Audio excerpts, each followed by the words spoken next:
बिस्मिल्लाहिर्रहमानिर्रहीम। Dear students, पिछले topic के अंदर, पिछली वीडियो के अंदर हमने डिस्कस किया properties of arithmetic mean.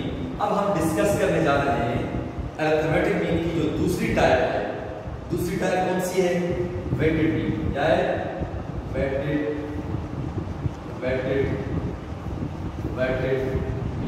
Weighted mean second type of the arithmetic mean.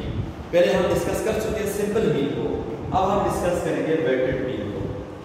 एक बात याद रखिएगा, वेटेड मीन को कैलकुलेट करने की जरूरत क्यों पेश आई। एक बात याद रखिएगा कि जो हमारे पास अरिथमेटिक मीन होता है, क्या अरिथमेटिक मीन जो होता है वो सीरीज के अंदर, डेटा सेट के अंदर जितनी भी वैल्यूज है, जितनी भी सीरीज के अंदर जितनी भी ऑब्जर्वेशंस हैं, उन सारे ऑब्जर्वेशंस को इक्वली इंपॉर्टेंस देता है। Equally importance are values.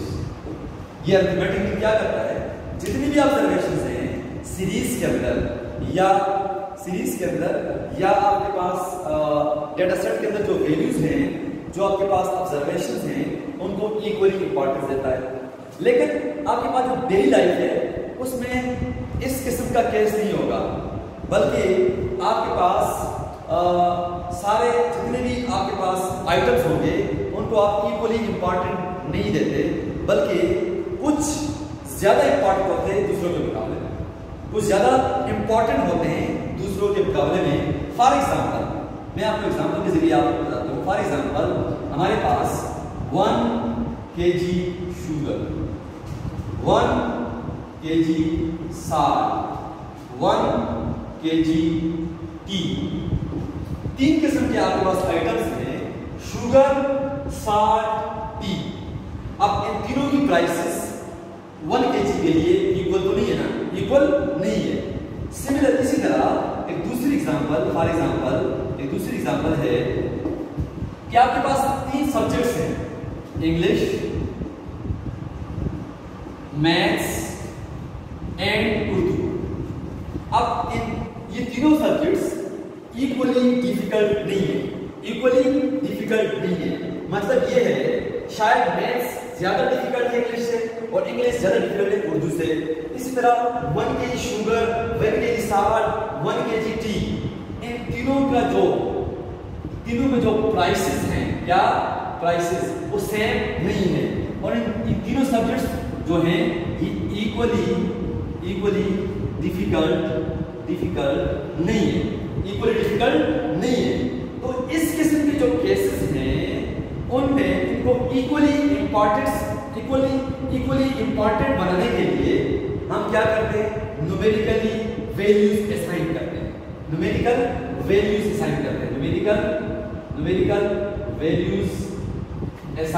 क्या करते हैं? असाइन करते हैं। किसको? वो आइटम्स को। That numerical values called weights. क्या कहते हैं? वेट्स।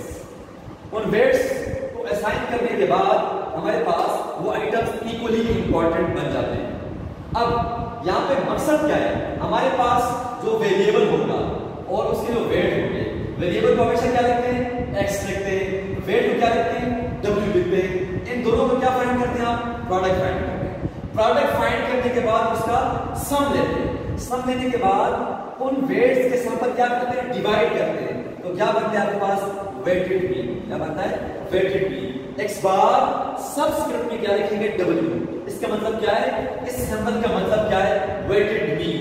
वेटेड मीन में जो वेरिएबल है और उनकी वैल्यूज के सामने उनको जो आपने वेट्स असाइन किए, उन वेट्स को और वैल्यूज को आप मल्टीप्लाई करें, उनका प्रोडक्ट लें।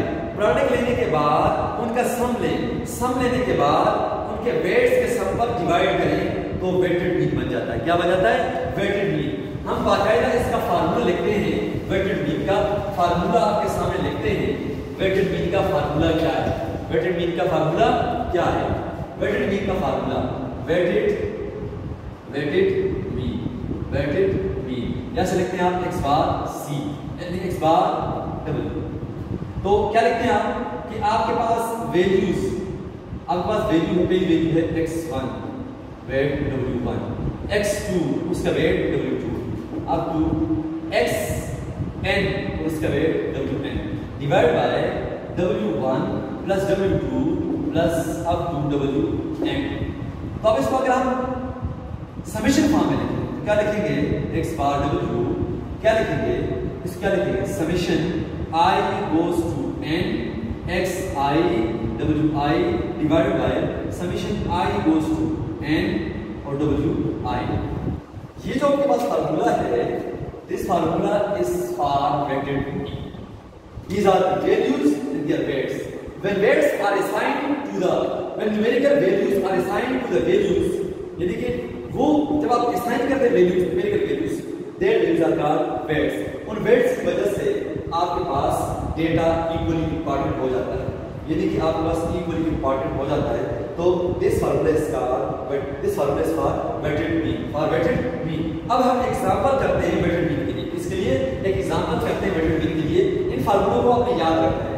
दिस ये मैंने एक्सटेंड फॉर्म में लिखा हुआ है और ये मैंने समेशन फॉर्म में लिखा हुआ है। इन फार्मूलों को आपने प्रैक्टिस के जरिए आपने याद रखना है, इनके क्वेश्चन आपने प्रैक्टिस करने हैं, क्या करने हैं, प्रैक्टिस करने हैं। अब वेटेड मीन के लिए मैं आज एक क्वेश्चन यूज करता हूँ। वेटेड मीन के लिए हमारे पास एक क्वेश्चन है। क्वेश्चन क्या है कि मेरे पास डेटा सेट है, मेरे पास डेटा सेट है कि मेरे पास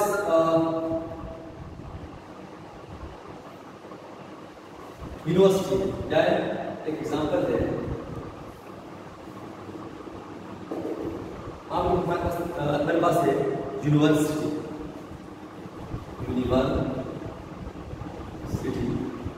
यूनिवर्सिटी में course of study, course of study study study में क्या है, M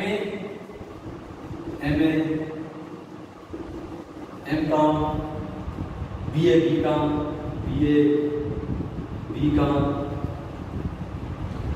BSc, MSc, BSc, MSc, ये आपके पास कोर्स है। अब आप क्या करोगे, आपके पास यूनिवर्सिटी, कौन कौन सी यूनिवर्सिटी है, पहली यूनिवर्सिटी आपके पास है मुंबई,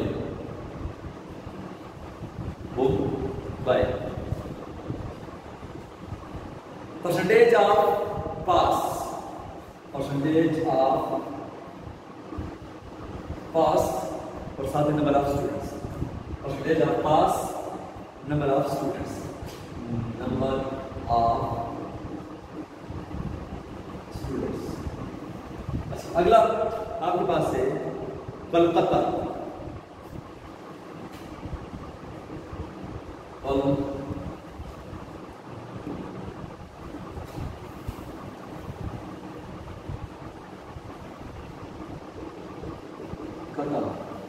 इसमें परसेंटेज ऑफ पास और साथ में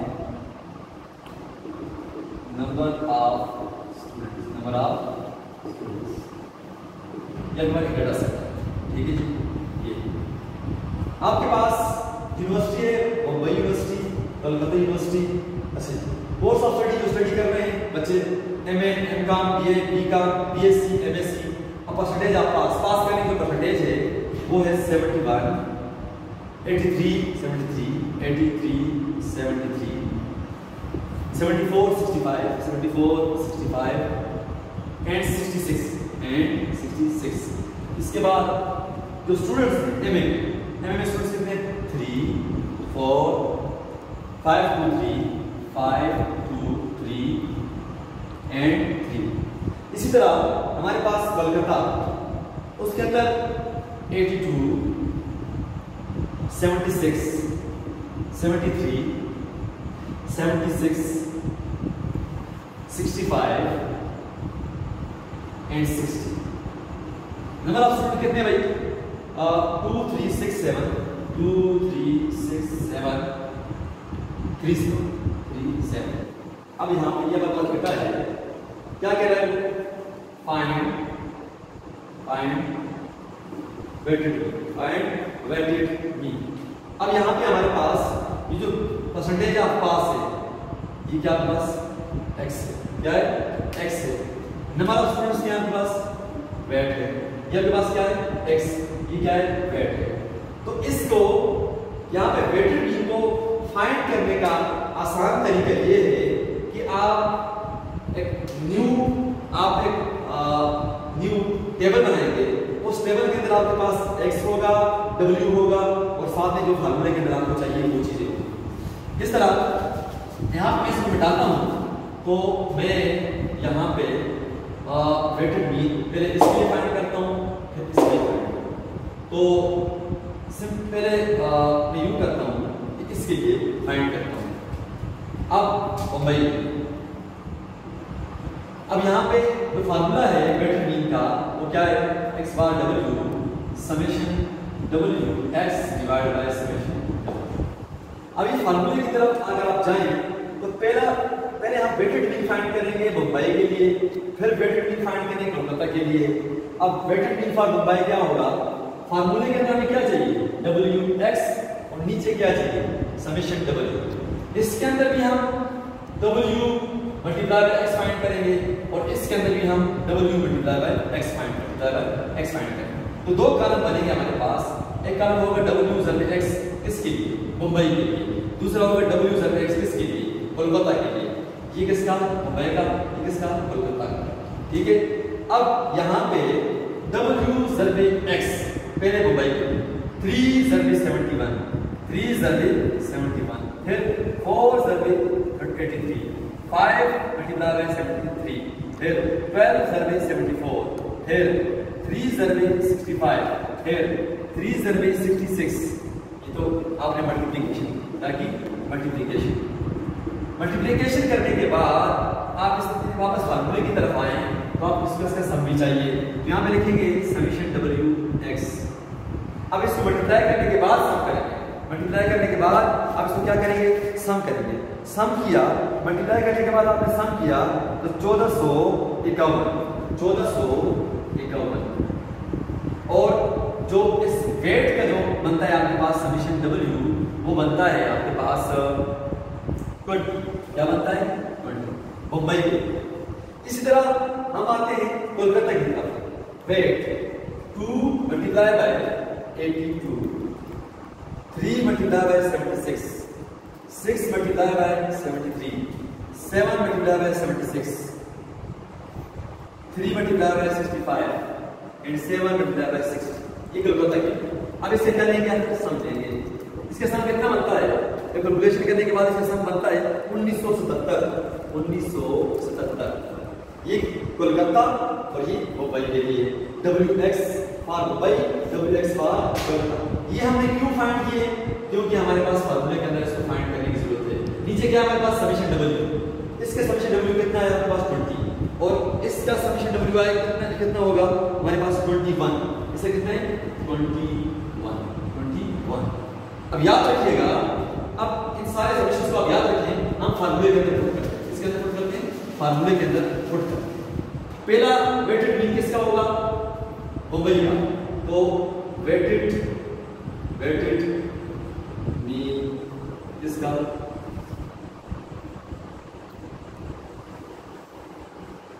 मुंबई का। क्या होगा समेशन w x कितना आता है इसका मुंबई का 1451 बटा नीचे कितना आएगा ये मुंबई का होगा। फिर वेटेड मीन किसका, कोलकाता। क्या होगा उसका कोड क्या है 1970 डिवाइड बाय। अब ये आपके पास ऊपर wx समेशन w। तो इस तरीके से आप वेटेड मीन फाइंड कर सकते हैं। अब एक और सिंपल सी एग्जांपल मैं आपके सामने डिस्कस करूंगा, सिंपल सी एग्जांपल, ताकि आपको समझ आ जाए। ये थोड़ी सी कंफ्यूज कर रहा है एग्जांपल आपको, तो मैं खुद से एक एग्जांपल लिखता हूं कि let's say we have a data set is, मेरे पास x है 2 3 4 एंड w है मेरे पास 1 3 7। अब आपसे कहा जाता है कि फाइंड वेटेड मीन कि x बार w को फाइंड करना इस डेटा सेट के। तो आप अब क्या करेंगे, सिंपल सी बात है, क्या फाइंड करेंगे, एक्स डब्ल्यू, ये फाइंड करेंगे आप इसके लिए। तो क्या होगा, एक्स डब्ल्यू 2 × 1 2, 3 × 3 9, 4 × 7 28। फिर क्या लेंगे, समेशन डब्ल्यू एक्स बराबर है 11 11 और 28, 11 और 28 11 और 28 39, याद है 39, और समेशन डब्ल्यू 7 3 10 में 11। क्या करेंगे आप, x बार w बराबर है summation W x divide by summation W, ऊपर क्या पुट करेंगे आप 39, नीचे 11। अब इसको इसके डिवाइड करेंगे, जो आंसर आपके पास आएगा that answer is called weighted mean, weighted mean. तो बच्चों ये था हमारे पास आज के टॉपिक में, दो टॉपिक हमने पढ़े, प्रॉपर्टीज ऑफ अरिथमेटिक मीन, और दूसरे वीडियो के अंदर हमने डिस्कस किया वेटेड मीन। अगर इसके अंदर आप कोई भी कंफ्यूजन हो, आपको कोई भी मसला हो, तो प्लीज कमेंट करें। अगर एग्जांपल आपको समझ में नहीं लगी या कोई और मसला हुआ तो काइंडली आप मेरे साथ डिस्कस करें कमेंट्स के अंदर। और बच्चों तो आज के लिए मेरे ख्याल से इतना ही काफ़ी है, दुआ में याद रखिएगा, इंशाअल्लाह फिर कल मिलते हैं इंशाअल्लाह।